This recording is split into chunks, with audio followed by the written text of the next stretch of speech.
ओम स्थापकाय च धर्मस्य सर्वधर्मस्वरूपिणे अवतारवरिष्ठाय रामकृष्णाय ते नमः। जननीं शारदां देवी रामकृष्णं जगद्गुरु पादपद्मे तयो श्रुत्वा प्रणमामि मुहुर्मुहुः।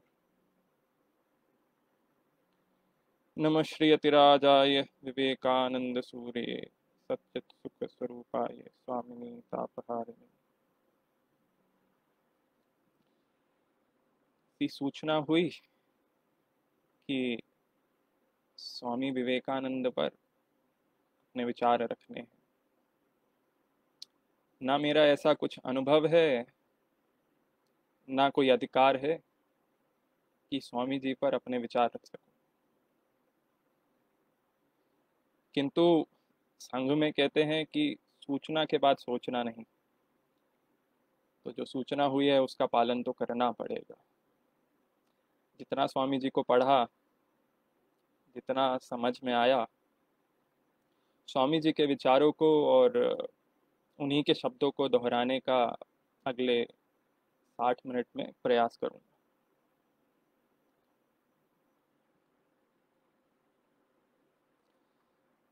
रविंद्रनाथ टैगोर कहते हैं कि भारत को समझना है तो स्वामी विवेकानंद को समझना पड़ेगा।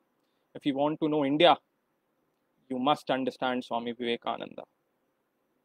और ये वही रविंद्रनाथ टैगोर हैं जिनके पिता देवेंद्रनाथ टैगोर के पास एक नौजवान युवक नरेंद्रनाथ दत्त जाता है और पूछता है, मोशाय, आपने की ईश्वर दर्शन करे छी? Sir, have you ever seen God?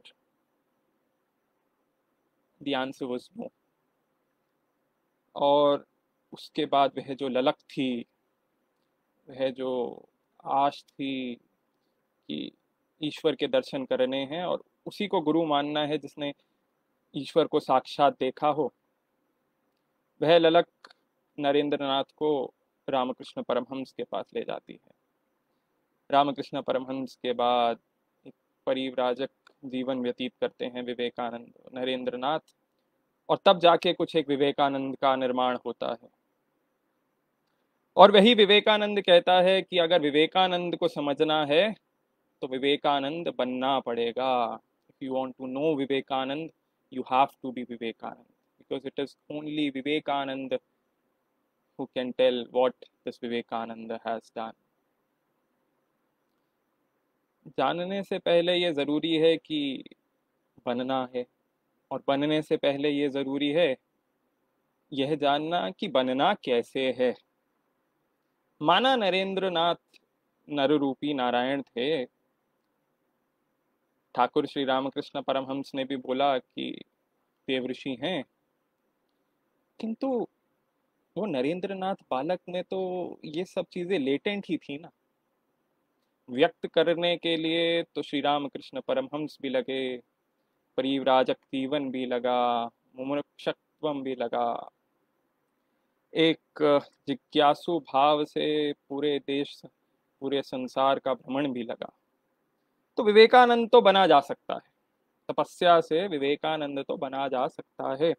और आज जो समय मिला है, इसमें कुछ उन्हीं बिंदुओं पर चर्चा करेंगे, कुछ ऐसे गुण जिनसे विवेकानंद बनना संभव है, विवेकानंद बनने में सहायक होंगे। And for this discussion, we would be using a bilingual expression, ताकि जो अपनी भाषा है उसका रस भी ना जाए, and also our friends who are more comfortable in English, they should also not be devoid of this prasadam of Ramakrishna Vivekananda. And ये जो पूरी कहानी रहेगी, ये जो पूरी चर्चा रहेगी, इसमें केवल विवेकानंद की बात नहीं होगी, इसमें श्री रामकृष्ण परमहंस की भी बात होगी। अब सोना बनना है तो सोनार के बिना काम कैसे चलेगा? विवेकानंद शिकागो जाते हैं धर्म सम्मेलन में, the world parliament of religion, but here was a man, Shri Ramakrishna Paramahamsa, who was a living example of world parliament of religion. हर पंथ को,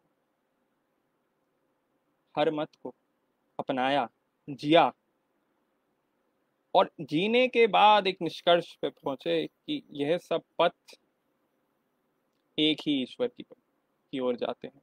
और यही बात तो विवेकानंद शिकागो में कहते हैं अपनी ओपनिंग स्पीच में, that like rivers which take paths, different paths which may be straight or crooked, they all lead to one ocean.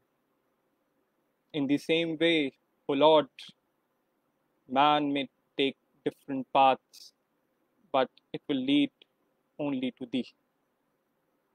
और यह कोई विवेकानंद के अपने शब्द नहीं, यह तो हमारी संस्कृति में रहा है। शिव महिमा स्त्रोतम का यह वर्बेटम जो शब्द बोले धर्म संसद में, उससे स्वामी विवेकानंद विश्व प्रख्यात हो। And it was on the catalyst of Sri Ramakrishna Paramhams that Vivekananda became what he was. So in next 25-30 minutes, we'll be discussing certain aspects, certain qualities which may help us to achieve the element of Vivekananda, to become somewhat near to Vivekananda. First, big dreams. एक 30 साल का युवक वह भी था जो Chicago के धर्म सम्मेलन में जाता है एंड होल वर्ल्ड मूव्स, और एक 30 साल का युवक वह भी है जो मात्र डफली बजाता है। दोनों युवक आजादी की बात करते हैं। एक वह युवक था जो मोक्ष की बात करता है, आजादी यानी मोक्ष, आजादी यानी पुरुषार्थ, और शायद एक यह भी युवक है जो बंधन में बंध के आजादी की बात करता है। वह मात्र 500 रुपए का, 1000 रुपए का बंधन है कि वह आजादी के नारे लगाने पे मजबूर हो जाता है। दोनों युवक हैं, लेकिन फर्क क्या है? फर्क है सपनों का। Big dreams, what we want to achieve. Swamiji said, I had two ideals before me. One was of that of a grihastha. I had the power in me to achieve whatever I wanted.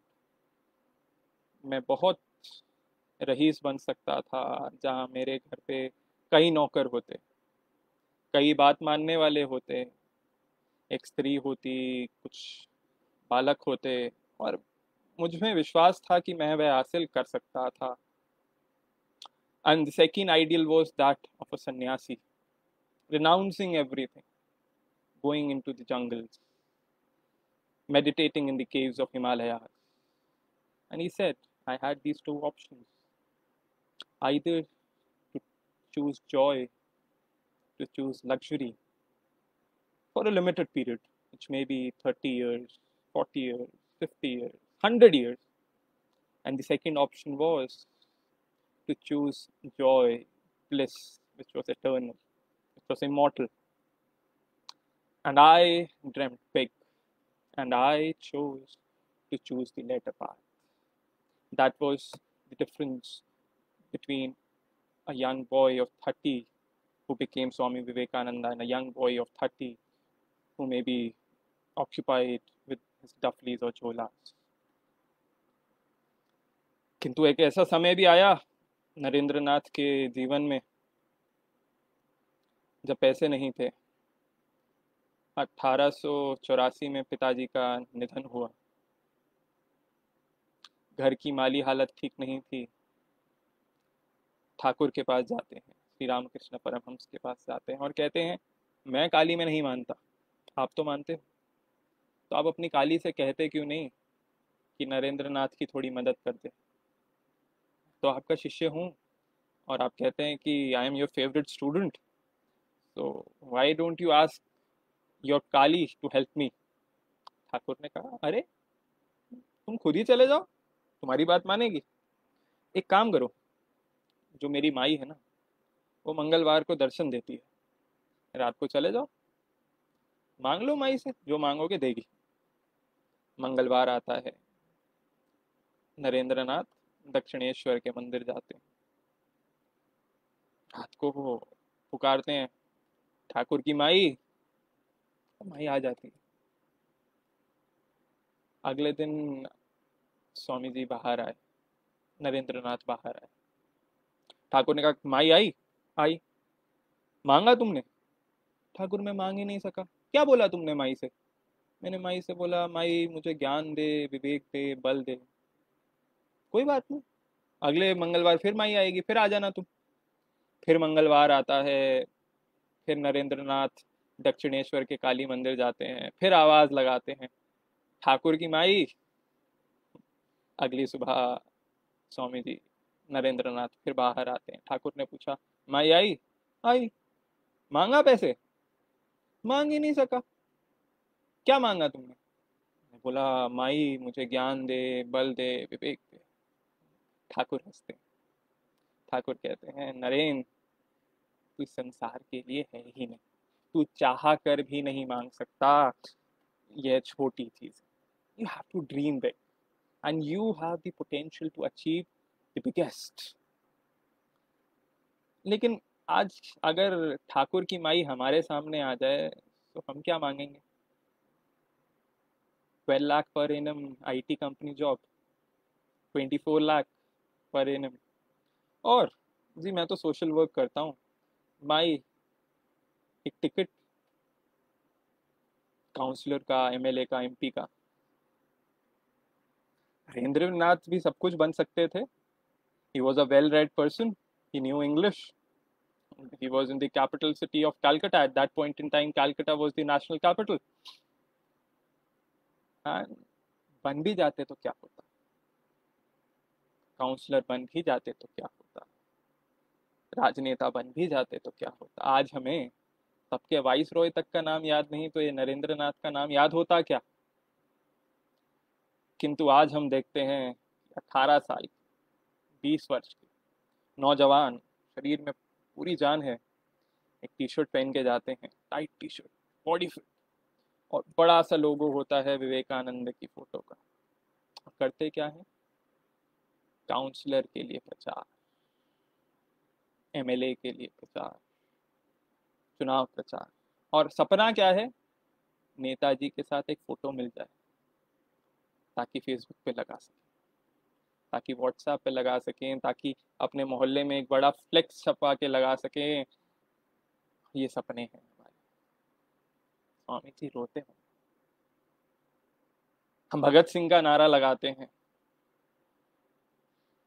और बात करते हैं टुकड़ों की। भगत सिंह रोता हो। ये वह भगत सिंह था जिसके लिए नेतृत्व की परिभाषा होती थी कि फांसी की सजा मिल गई। पता चला कि पिताजी ने वाइस रॉय को खत लिखा है कि ये तो अभी बालक है, इसको छोड़ दीजिए। अगले दिन भगत सिंह खत लिखते हैं अपने पिताजी को, देशद्रोही हैं आप, यू आर अ ट्रेटर। अगर आप मेरे पिता ना होते तो शायद मैं गोली चलाने में भी संकोच ना करता। यह परिभाषा थी नेतृत्व की। स्वामी विवेकानंद के लिए नेतृत्व की परिभाषा थी वर्ल्ड पार्लियामेंट ऑफ रिलीजन में जाके पूरी दुनिया के सामने यह कहने की, no church has the exclusive authority to survive, it is only when all will survive that humanity will go ahead. This was the definition of leadership for Swami Vivekananda. And what is the definition of leadership today? A white SUV, a white shirt या swag, यही एक नेतृत्व की परिभाषा है। इससे नहीं होगा, राजनीति से नहीं होगा। Swami Vivekananda says that every nation has some raison d'être. हर राष्ट्र का एक चरित्र है, हर राष्ट्र की जीने का एक लक्ष्य है.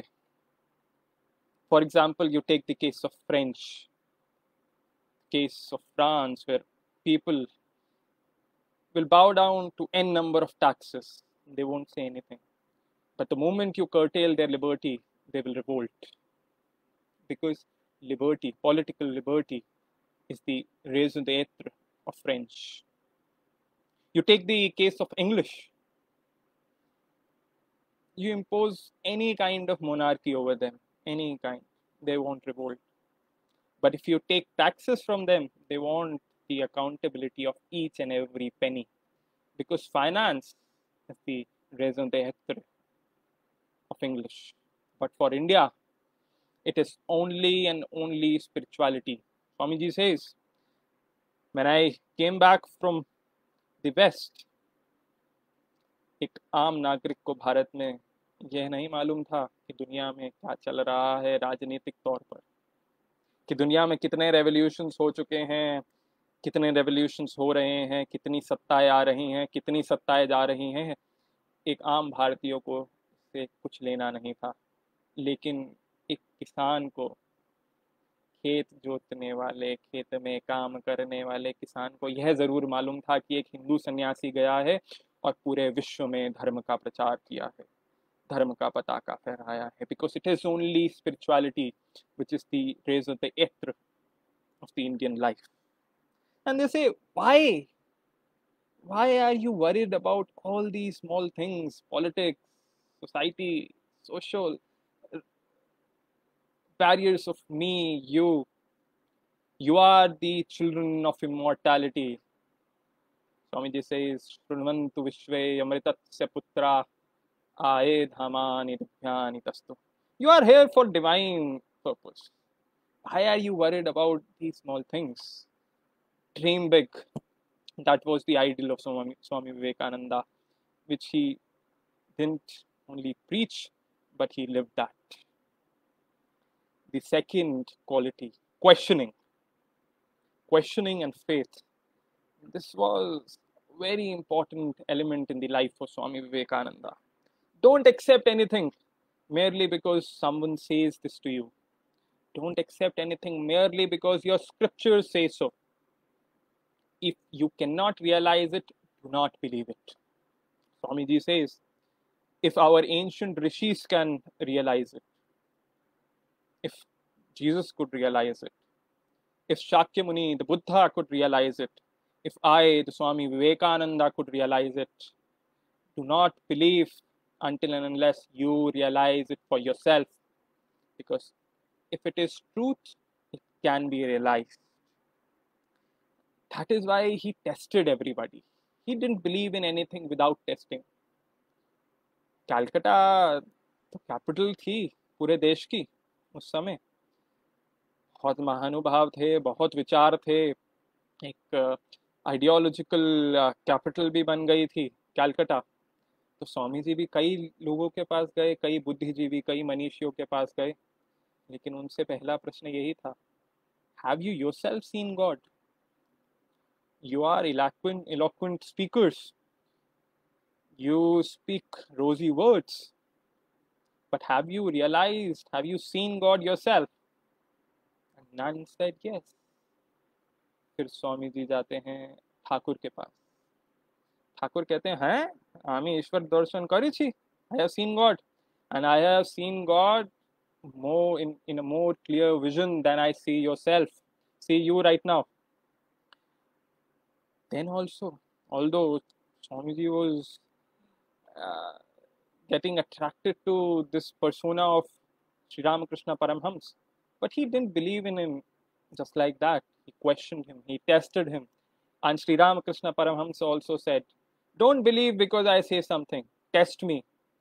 Test me like a money exchanger tests all his coins. And Swamiji tested him, and quite literally, Thakur used to say that I cannot touch Kamini Kanchan, lust and gold. I cannot touch any coin. Once, Swami Vivekananda kept a coin below the pillow of Sri Ramakrishna. And Sri Ramakrishna felt as if thorns are pricking him. He came out of the room and said, Narendra, I cannot. This will not work. I know you have hidden a gold coin beneath my pillow. And Swamiji tested Ramakrishna till his end, till his very end. But when he accepted him, एक बार सूचना हो गई, एक बार विश्वास हो गया, then that faith never trembled. Then that was a permanent faith. And Swamiji used to idealize Nachiketa, the Nachiketa of Kathopanishad, who questioned his father. When father gave certain non-milching cows in Yajna, he questioned his father. But when father said that I give you to the Lord of Death, Nachiketa had faith. He agreed and he went to the God of Death.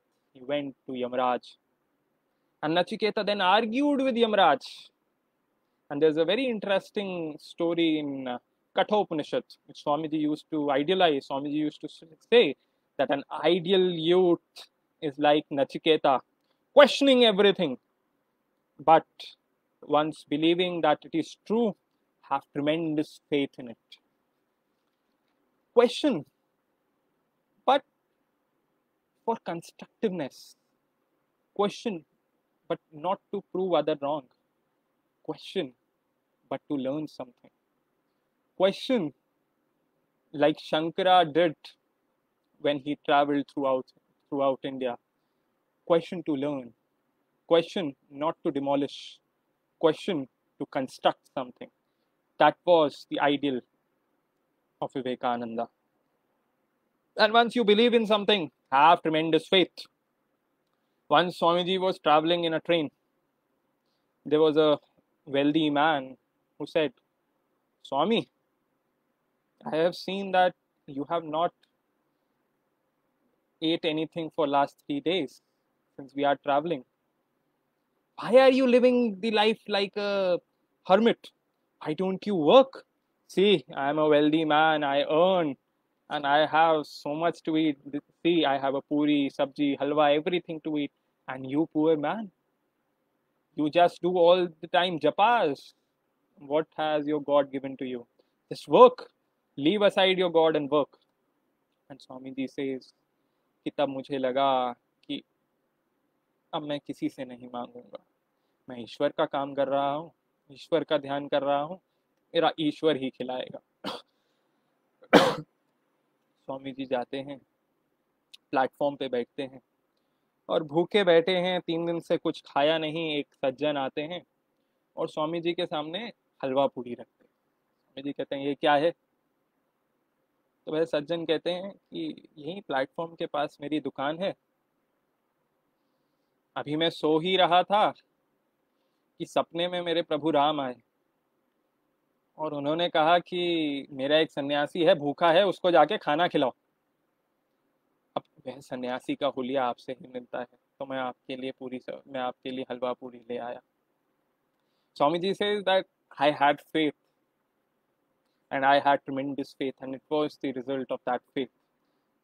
People will say, people will point fingers, but that doesn't mean that you tremble. You should have tremendous faith, immense faith in your ideal.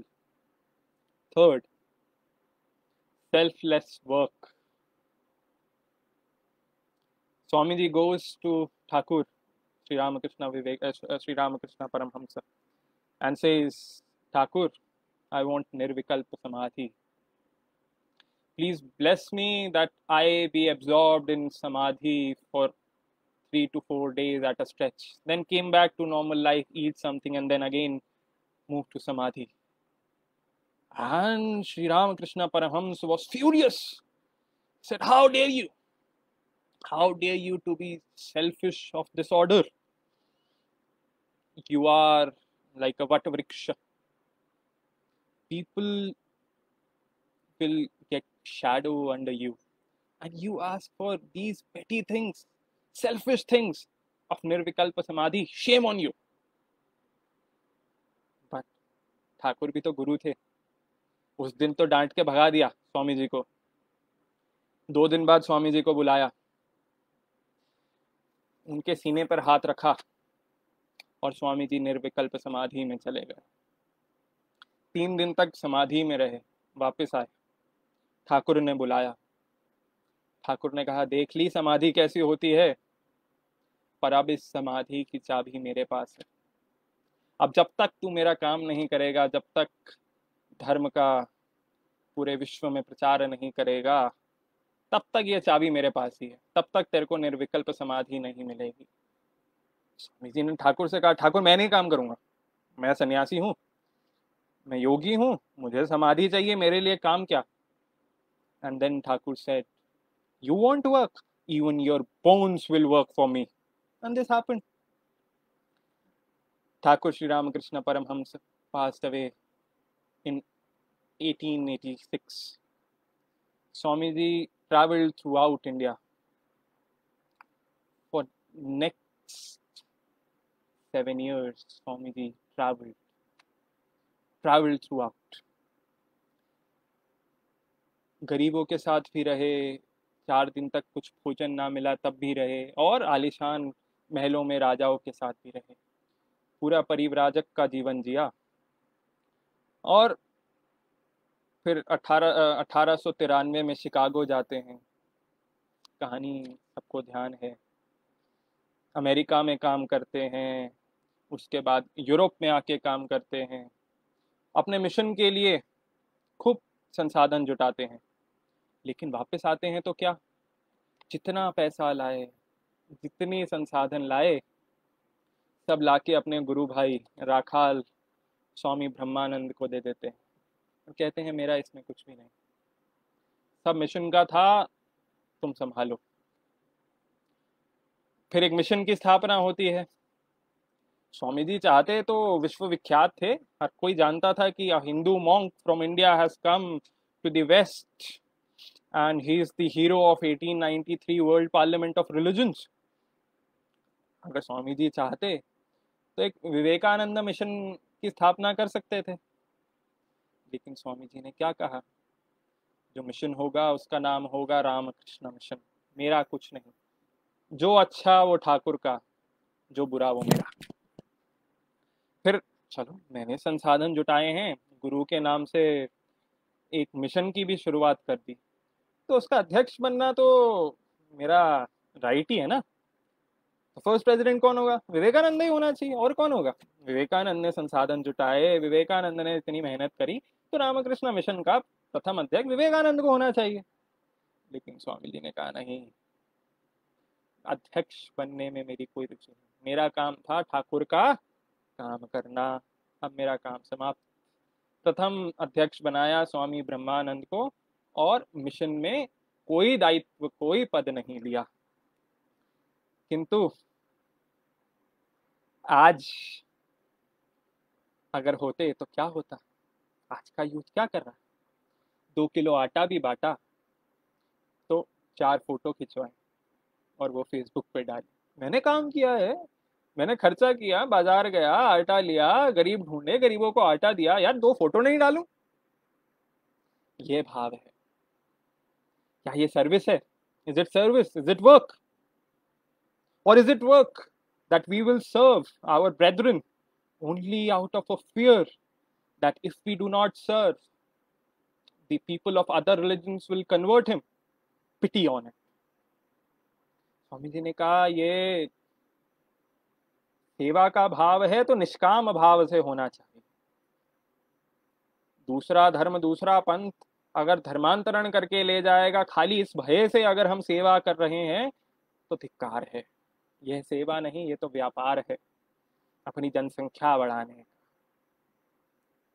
सेवा है निष्काम भाव से, सेवा है नर में नारायण को देखने।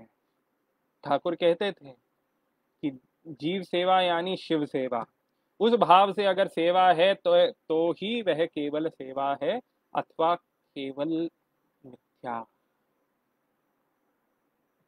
And who do you think that you are to do this service. हम थोड़ा सा अन्न बांट देते हैं, थोड़ा सा समाज का कार्य कर देते हैं, तो सोचने लगते हैं कि मैंने सेवा करी, मैं करता हूँ, ये सारा कर्म मेरे द्वारा हुआ। Shri Ramakrishna Paramhans says, who do you think you are when you say that I have done this? It is only the Lord which works through you. आज के दिन में हम देखते हैं कि चाहे कोई काउंसलर का चुनाव लड़ने वाला नेता हो, चाहे किसी भी देश का प्रधानमंत्री हो, अपने व्याख्यान की शुरुआत भाइयों बहनों से करता है। किंतु ऐसा क्या होता है कि उसका कुछ फर्क नहीं। किंतु एक युवा 1893 में जाता है and he stands up to the podium and says, sisters and brothers of America, 3 minute तक तालियों की गूंज, पूरा विश्व हिल गया।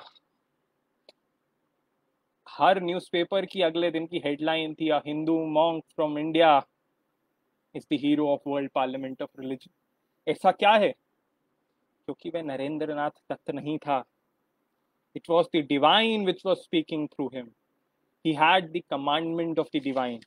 Do we think we have the commandment when we feel that we are working, we are doing the service? It's only our attempt to glorify our small self when we say that we are doing the work. It's merely we are uttering the words that we are doing the service, we are doing the service. Are we working really, or are we just talking? Swamiji says, work, work, don't just talk, work. Swamiji also says that bold words, but bolder deeds is what we want. Do not just speak, just convert your words into actions. एक कहानी आती है, स्वामी राम तीर्थ जाते हैं Japan. हम जो संघ के कार्यकर्ता हैं, हमने कई बार ये कहानी सुनी हुई। स्वामी राम तीर्थ जापान जाते हैं और वहां पर उन्होंने एक बात कही कि क्या जापान में सेब नहीं मिलते? वहां पे एक जापान का युवक था, उसने कहा रुकिए। युवक जाता है और 1 दर्जन सेब लाके स्वामी राम तीर्थ को देता है और कहता है कि आज आपने कह दिया कि जापान में सेब नहीं मिलते, किंतु इसके बाद यह शब्द कभी मत कहिएगा। देखिए, जापान में सेब मिलते भी हैं और इस क्वालिटी के भी मिलते हैं। Swami ji says work, do not just से।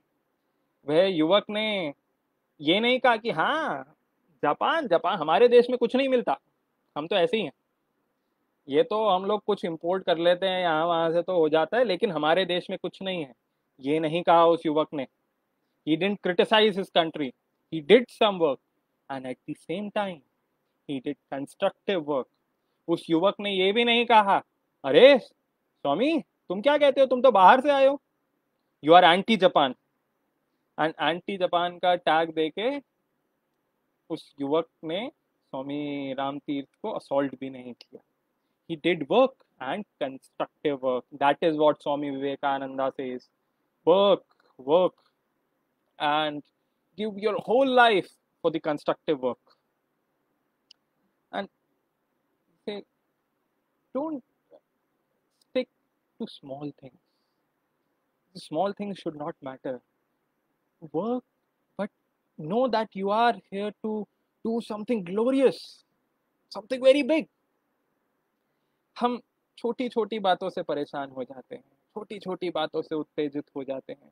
उस पार्टी के नेता ने मेरे पार्टी के नेता को ये कहा, 50 वर्ष पहले एक नेता ने कहा और आज हमारे नेता ने जवाब नहीं दिया। And we fight like dogs and cats because of some political views, because some leader of some political party said something and we lose our temper. This should not matter.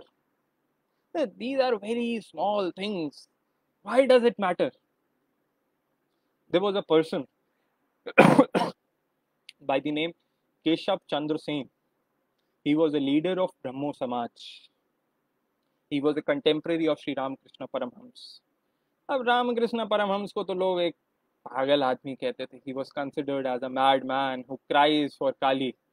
And here it was Keshav Chandra Sen, a well-taught gentleman who was leading a society, Brahmo Samaj. Even Queen Victoria called him to meet, and he was respected throughout. And there was this man who was considered as a madman living in the courtyard of Dakshineshwara temple and playing with some boys. Thakur ने कहा कि दूसरा काम कर रहा है उसको criticise किया जाए क्या, हम अपना काम करते रहेंगे. आज के दिन अगर हम देखें तो ब्रह्मो समाज का जिक्र यहाँ तो हमारी हिस्ट्री की किताब में आता है छोटा सा, या फिर हमें रामकृष्ण मिशन में जाके ही मालूम पड़ता है कि ठाकुर का केशव चंद्र सेन से क्या संवाद रहा. आज के सिवाय ब्रह्मो समाज का नाम ही नहीं.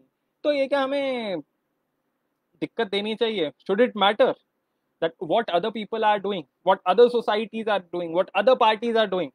Should not matter. We should continue our work without giving any importance to what others say of us. How are we ahead of others? This should not concern us.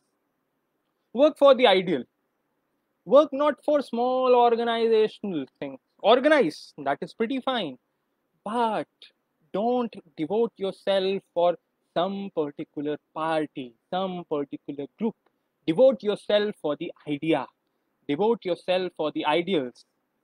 हमारे संघ विचार में एक कार्यकर्ता हुए दत्तोपंत ठेंगड़ी जी, चाहे भारतीय मजदूर संघ हो, भारतीय किसान यूनियन हो, भारतीय किसान संघ हो, इनकी स्थापना करी, विद्यार्थी परिषद की स्थापना करने में भी उनका योगदान रहा. उन्होंने एक बुक लिखी द थर्ड वे. उसमें दत्तोपंत जी कहते हैं कि एक बहुत सुंदर वाक्य है, born for the universe narrowed his mind, born for the universe narrowed his mind and gave to party which was meant for mankind. And maybe this is true. We go on for a particular group, a particular party, without realizing that our potential is to serve the whole humanity.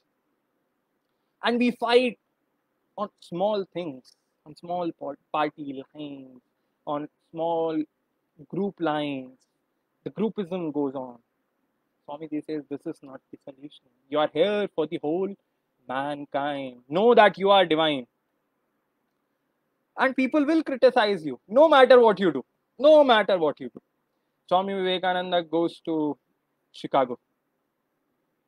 He was very well received by the West. There was another person with him in the West by the name Majumdar. He was from Brahmo Samaj. अब अपने विद्यार्थी जीवन में स्वामी जी ब्रह्मो समाज भी जाते थे, तो मजूमदार को वह बचपन से जानते थे. अब मजूमदार भी वर्ल्ड पार्लियामेंट ऑफ रिलीजन में गए स्वामी जी के साथ, और उनका भी व्याख्यान था. स्वामी जी की प्रशंसा पूरे विश्व ने करी, और मजूमदार का शायद इतना नाम ना हो सका. जब मजूमदार वापस आते हैं भारत, तो भारत में यह खबर फैलाते हैं कि Vivekananda is not leading a pure life there. He has given up all the ideals of a sannyasi. He is living a life of unchastity. And इतने भ्रम फैलाए गए स्वामी जी के खिलाफ. ये कहते हैं इसका क्या फर्क पड़ता है? When an elephant walks, dogs will bark. But should it matter? Should elephant reply to each and every barking? No. Who is Majumdar? We don't even know his first name today. But Swami Vivekananda is the household name in each and every house of India. So, go on, carry on your work. It should not matter what other people, what other ideologies, what other parties, what other groups are saying of you. Yours should be commitment towards your ideal. That's all. And don't criticize others. Swamiji says, what will happen? After criticizing, we are just reducing our energy, spending our energy on useless task of criticizing others. He says, if you can help your brethren, help him. Otherwise, bless him and move ahead. Because sometimes we may not understand why the other person is doing this. Other person may be very right when he or she may be doing something, but that may not go in synchronization with our own ideals. Sri Ramakrishna Paramhams used to give one anecdote. It says that searching for truth is like five blindfolded men who have never seen an elephant trying to describe it. One person may say that elephant is like a trunk of tree. Another may say that it's like a rope. The third may say that it's like a trunk. So each is right. We are no one to criticize. The work is to, our ideal is to work. That's all. और आज 4 जून सन 1902 में जो व्यक्ति नरेंद्र नाथ दत्त के नाम से 1863 में जन्मा, उसने अपना शरीर त्यागा. किंतु स्वामी Vivekananda used to say that Vivekananda will work in his spirit for next 1500 years. Vivekananda cannot die. It is only the body which may perish, and it is inevitable. Body will die, but Vivekananda will continue to work for next 1500 years. And today is the time. It is not merely a political rhetoric where a political leader may say that भाइयों बहनों आज समय है जागने का. No, it's not a political rhetoric. It's merely a message to the youth. A message which has been percolated, which has been spread since time immemorial, that you have to invoke the higher ideals, the higher spirits. Then only something good is possible. And that would be, in true sense, the resurrection of Vivekananda, which was the topic for today's discussion. So dream high. Take recourse to higher ideals. Society will change, but not through politics, not through social reforms, but only through spirituality. And it is true. It can be substantiated. There have been hundreds of kings, hundreds of prime ministers today around the globe, hundreds of constitutions. Then also, has misery ceased to exist? No. Still there is misery, because politics is not the answer. Reforms are not the answers. Laws, statutes, constitutions are not the answers. Answer is invoking the higher ideals in you, invoking the spirituality in you. I hope, I pray that we all realize the divinity within. May we all achieve something great, which was envisioned by Swami Vivekananda. May Thakur Ma Swamiji bless us all. Sri Ramakrishna Yarpanamastu.